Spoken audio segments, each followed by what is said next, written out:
Right, ఇక డిబేట్లో participate చేయడానికి ప్రముఖ రాజకీయ సామాజిక విశ్లేషకులు సీనియర్ జర్నలిస్ట్ బండారు రామ్మోహన్ రావు గారు ఉన్నారు. అలాగే బీజేపీ నాయకులు తాడూరు శ్రీనివాస్ గారు, కాంగ్రెస్ నాయకులు కత్తి వెంకటస్వామి గారు మనతో జాయిన్ అవుతున్నారు. నమస్కారం అండి అందరికీ.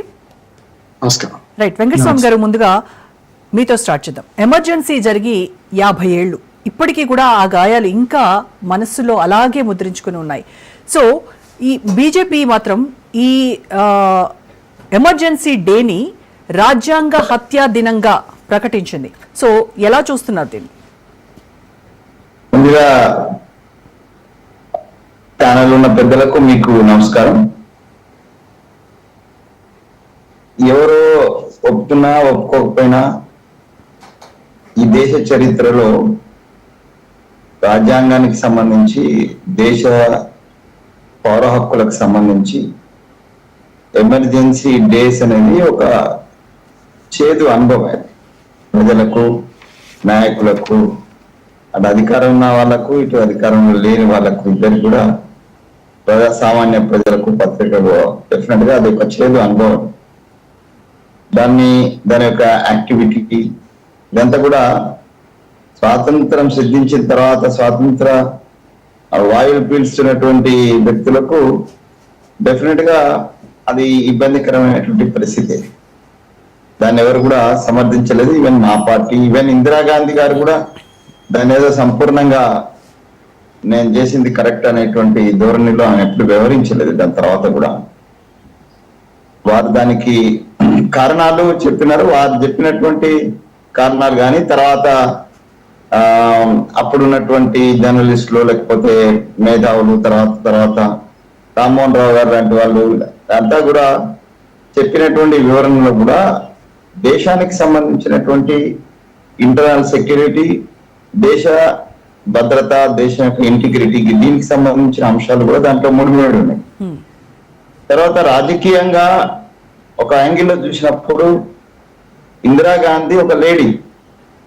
ఈ దేశంలో మహిళా అధికారాన్ని సహించలేనటువంటి శక్తులు, వ్యక్తులు, కుట్రలు కూడా బయటకు వచ్చినటువంటి రోజు. ఆమె యొక్క అంటే ఎన్నికను కానీ, లేకపోతే ఆమె పొలిటికల్ గా ఆమె వచ్చినటువంటి నేపథ్యాన్ని కానీ, సో ఒక మహిళను ప్రధానమంత్రిగాను, దేశ నాయకురాలుగా చూడడానికి అప్పుడున్నటువంటి నాయకత్వం సిద్ధంగా ఉన్నదని నేను అనుకోవటం. దాని కారణంగానే తీవ్రంగా అంటే ఆశావాహులు, అప్పటిదాకా కాంగ్రెస్ లో ఉన్నటువంటి సీనియర్స్, వీళ్ళందరూ కూడా వారి యొక్క నాయకత్వాన్ని వ్యక్తిగతంగా అంటే వ్యతిరేకించి సందర్భంగా అంటే అన్ని దిక్కుల నుంచి అష్ట దిగ్బంధం చేసిన కారణంగా రాజ్యాంగంలో ఉన్నటువంటి ఒక వెసులుబాటును ఉపయోగించుకొని తను ఎమర్జెన్సీ విధించింది. ఆ ఎమర్జెన్సీ యొక్క విధింపు, ఎమర్జెన్సీలో జరిగినటువంటి ఏవైతే ఇబ్బందులు ఉన్నాయో వాటిని నేను ఒక ప్రజాస్వామ్యవాదిగా నేనేం దాన్ని సమర్థించాను. వ్యక్తిగతంగా సమర్థించను, లేకపోతే సంస్థ పరంగా కూడా నేను సమర్థించను, మా పార్టీ పరంగా కూడా సమర్థించిన సందర్భాలు తక్కువ. కాకపోతే దాని యొక్క ఇంటర్ప్రిటేషను ఇస్తున్నటువంటి యాంగిల్ ఇలా బీజేపీకి లేకపోతే ఇతర అంటే కాంగ్రెస్ వ్యతిరేక శక్తులు ఏవైతున్నాయో అవి ఇంప్లిమెంట్ చేసేటువంటి అంటే అవి ఇచ్చేటువంటి కోణాన్ని మాత్రం మేము డెఫినెట్ గా వ్యతిరేకిస్తాము. ఆ రోజు రాజకీయ అధికారం కంటే ఎక్కువ దేశ భద్రతను దృష్టిలో పెట్టుకుని ఎమర్జెన్సీ వచ్చిందని అంటే మీరు అన్నట్టుగా ఇందిరాగాంధీ దేశంలో లోపల బయట కూడా ఒక ముప్పు ఉంది అనేటువంటి పరిస్థితుల్లో ఈ ఎమర్జెన్సీ విధిస్తున్నామని చెప్పారు. కానీ అలహాబాద్ కోర్టు ఇచ్చిన తీర్పు తర్వాత ఈ డెసిషన్ తీసుకోవడము అనేదే ఇప్పుడు ప్రశ్నార్థకం. ఆ రోజు ఈ రోజు కూడా అదొక $1 మిలియన్ క్వశ్చన్. అంటే ఇది దేశాన్ని కాపాడడానికా లేకపోతే అధికారము దక్కించుకోవడం కోసమా? నేనేం మాట చెప్తున్నానంటే అలహాబాద్ కోర్టు, నేను కూడా లా చదివిన, నేను కూడా I know to certain extent. ఇక్కడ కూర్చున్న ఇద్దరు కూడా నాకు చాలా సీనియర్ అడ్వకేట్స్. అలహాబాద్ కోర్టు యొక్క తీర్పులో కూడా కుట్ర ఉంది, దాంట్లో there is no doubt about it. నేను కోర్టులను ఓవరాల్ గా తప్పుపట్టాను, జ్యుడిషియరీని ఓవరాల్ గా తప్పుపట్టాను. కానీ సందర్భ సహితంగా కోర్టులు వ్యవహరించిన తీర్పు, కోర్టులు పక్షపాతంగా వ్యవహరించిన దానికి మొదటి మెట్టు అలహాబాద్ తీర్పు.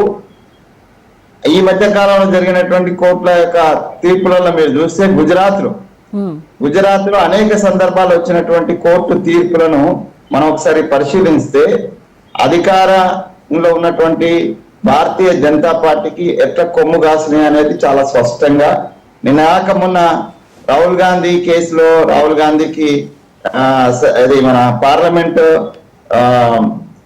సభ్యత్వాన్ని రద్దు చేసినటువంటి జేడీసీకి ఎట్లా ప్రమోషన్ వచ్చిందో అట్లా రకరకాలుగా ఈ మధ్య కాలంలో జ్యుడిషియరీ రిలీజ్ వచ్చినట్టే ఇప్పుడు ఉన్నటువంటి ఎవరు మన చీఫ్ జస్టిస్ కావచ్చు, పోయిన చీఫ్ జస్టిస్ గారు కూడా ఒక మాట చెప్పినారు, ఒకసారి ఈ పదవి నుంచి తప్పుకున్న తర్వాత ఇది పొలిటికల్ అఫిలియేషన్ ఉన్నటువంటి పదవులను తీసుకోవడం అనేది సమంజసం కాదని మాజీ చీఫ్ జస్టిస్ సుప్రీంకోర్టు కూడా చెప్పిన సందర్భం ఉన్నది.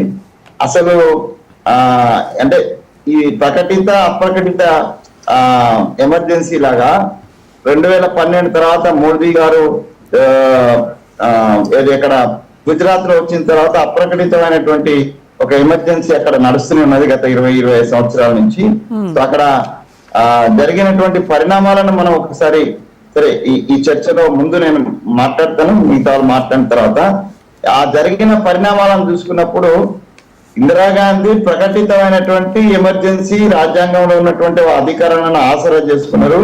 కానీ రాజ్యాంగంలో తన అధికారాన్ని నిలబెట్టుకోవడం కంటే దేశం యొక్క ఇంటిగ్రిటీని, దేశం యొక్క రాజకీయ స్థిరత్వాన్ని, తర్వాత ఇంటర్నల్ భద్రత, ఎక్స్టర్నల్ వచ్చినటువంటి దాడిని ఇవన్నిటిని కూడా సరిచేయడానికి, వాటి నుంచి దేశాన్ని కాపాడడానికి అనేటువంటిది చాలా స్పష్టము.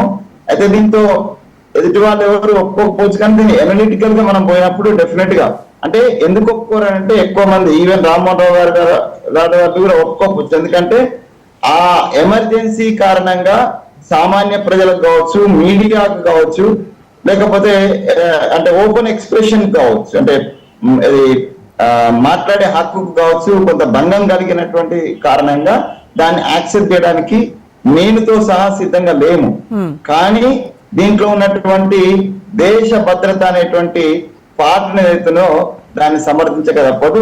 దీని కారణంగా ఇలా దేశంలో అప్రకటిత ఎమర్జెన్సీ నడుస్తుందని నేను చెప్పాలా, నడుస్తుందని ముందే చెప్పినటువంటి మహనీయుడు భారతీయ జనతా పార్టీ అధినేత అద్వానీ గారు పాంచజన్యంలో రాసినటువంటి ఆర్టికల్ నే దేశంలో అప్రకటితమైనటువంటి ఎమర్జెన్సీ నడవబోతుంది, మోడీ నాయకత్వం అదే విధంగా ఉన్నది అనేటువంటిది చాలా స్పష్టంగా చెప్పినారు.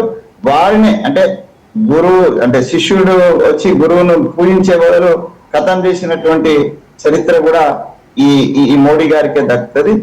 అనేక అంశాలలో నేను ఒక ప్రజాస్వామ్యవాదిగా నేను గుడ్డిగా ఎమర్జెన్సీ నేను సమర్థిస్తలేను, బట్ ఒక ప్రజాస్వామ్యవాదిగా ఇప్పుడు నడుస్తున్నటువంటి అప్రకటిత ఎమర్జెన్సీని కూడా మనం డిస్కస్ లోకి తీసుకోవాల్సిన అంటే పరిగణలోకి తీసుకొచ్చి డిస్కస్ చేయాల్సినటువంటి అవసరం కూడా ఉందని నేను భావిస్తాను. రైట్ అండి, ఓకే. శ్రీనివాస్ గారు, శ్రీనివాస్ గారు 50